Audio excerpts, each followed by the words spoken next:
The history of Catalonia is a constant struggle against an oppressing Spanish political and judiciary system, headed by tyrannical monarchies, fascist dictators, corrupted politicians and bankrupted governments. For centuries, the people of Catalonia have attempted to recover the rights and freedoms they lost under Spanish domination, to continue developing a democratic and prosperous society open to the world. Catalonia's privileged location alongside the Mediterranean coast gave birth to a cultural community with an economy mostly based on agriculture, production and trading with other nations. No wonder that Catalonia developed and published the first international maritime law book, which regulated sea trade for more than 700 years, becoming the basis of today's international mercantile law. The birth of Catalonia as a cultural and political nation started more than 1,000 years ago. The Catalan flag, first parliament and Catalan constitution are some of the oldest in Europe today. In contrast, Spain's current national flag and first ever attempt of a Spanish constitution are just over 150 years old. Actually, the first time Spain began to take political shape was in the 15th century with the creation of the Hispanic monarchy. Born from the marital alliance between the two most powerful Catholic monarchies in the Iberian Peninsula, Queen Isabella of Castile, a crown of absolutistic tradition with its capital in Toledo, and the King Fernando of Aragon, a crown of parliamentarian tradition formed by a federation of kingdoms and the Principality of Catalonia, which its capital city Barcelona was also the crown's capital. Despite becoming a part of the Hispanic monarchy, the Principality of Catalonia continued enjoying its own independent parliament, laws and currency for another 250 years. Such was its political independence that Spanish monarchs were obliged to swear obedience to the Catalan constitutions and laws, something completely unusual in medieval Europe. Another example of Catalonia's uniqueness within the Hispanic monarchy was the revolt of the Catalan peasants in the 15th century. It meant the end of many nobility abuses, such as the right of the lord to be the first one to have sex with a peasant's bride on her wedding night. According to UNESCO, the Catalan peasants made the first modern social revolution in human history. In contrast, in the Crown of Castile, nobility abuses and privileges continued for another 400 years. In 1641, after decades of bad governing by abusive, corrupted and bankrupted Hispanic governments, the people of Catalonia raised arms against Hispanic authorities and, in an attempt to recover Catalonia's independence, proclaimed the Catalan Republic. It was a new peasants' revolution that became known as the Reapers' War. In 1705, the conflict would explode again in what would be known as the War of the Spanish Succession. It was an international war between two opposing social, political and economic models. One bloc was led by the Crowns of Castile and France. They represented imperialism and absolutism, with a powerful noble class mostly enriched through colonial plundering and tax collection. The second bloc was led by the Crowns of England, Austria, Holland and Aragon, with Catalonia as the Crown's leading player. This second bloc was characterised by a rather federalist and parliamentarian tradition, with an economy strongly based on production and international trade. The people of Catalonia fought till the last moment to defend their social, political and economic model.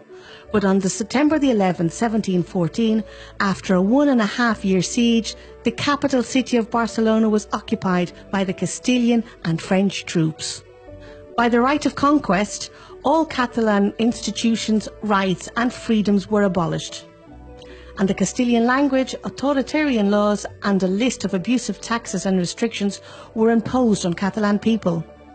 It was from that day onwards Spain's centralisation of power in Madrid was consolidated the way we know it today. It was this imperialistic history of devastation and imposition by a Castilian oligarchy that had grown rich, abusing, plundering and heavily taxing the land and the people they had conquered.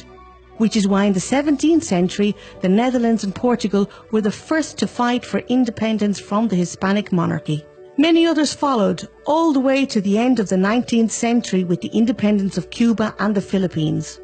No wonder that many independence movements, such as those of Argentina, Uruguay, Mexico and Colombia, among others, were often led by leaders of Catalan descent. By the beginnings of the 20th century, Catalonia had already experienced 3 industrial revolutions, while Castile had never experienced one. For Castile's oligarchy, the easiest way to get rich had always been conquering or getting close to the ruling power of the time. For instance, in the 19th century, to increase trade and prosperity, private Catalan citizens risked their own capital to finance the construction of a railway network to connect the industry with the harbours. In the meantime, the Spanish government in Madrid would go bankrupt constructing a railway network to connect all its royal palaces, just for the Queen and oligarchy's entertainment. In 1931, after years of bankrupted central governments and Spanish dictators, the people of Catalonia, tired of seeing any aspirations for Catalan self-governing systematically crushed, went to the ballots and massively voted for a pro-independence political party. Once again, the Catalan Republic was proclaimed.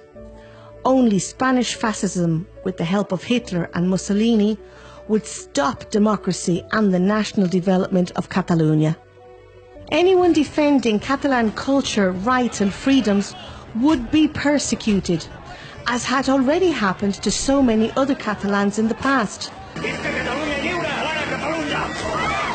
The president of Football Club Barcelona was arrested and shot dead by Spanish fascists for no reason. Architect Antoni Gaudí, at 72 years of age, was beaten and jailed for speaking in Catalan to a Spanish policeman. Or the president of Catalonia, who became the only ever democratically elected president in Europe, sentenced to death. After 40 years of General Franco's dictatorship and 40 more of a prearranged democracy by the dictator, history is stubborn and repeats itself. Today's Spanish government and institutions are ruled by the Partido Popular, a political party founded by former members of Franco's fascist regime.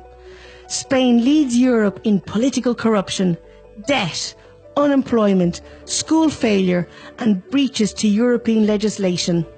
The Spanish government and judiciary system continues its tax plundering on the Catalan economy, on oppressing Catalan culture and persecuting its elected politicians.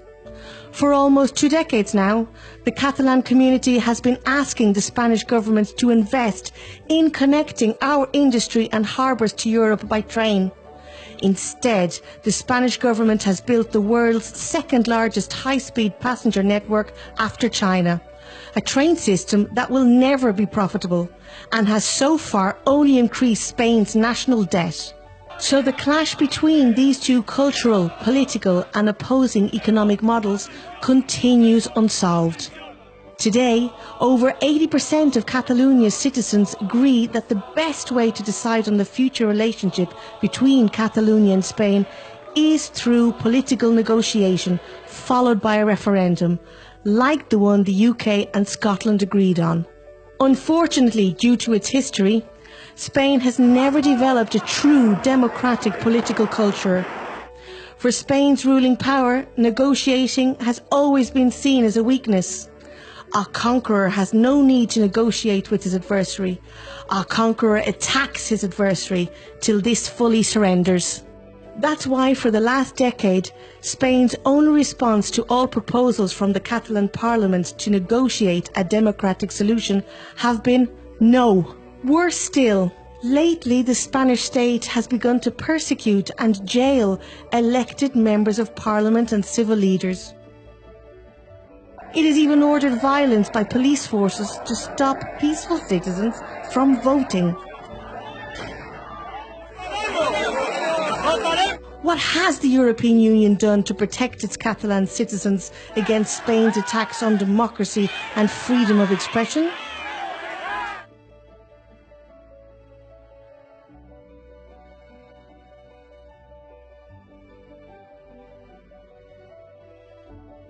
By supporting a democratic solution to this conflict, you are defending basic international human rights.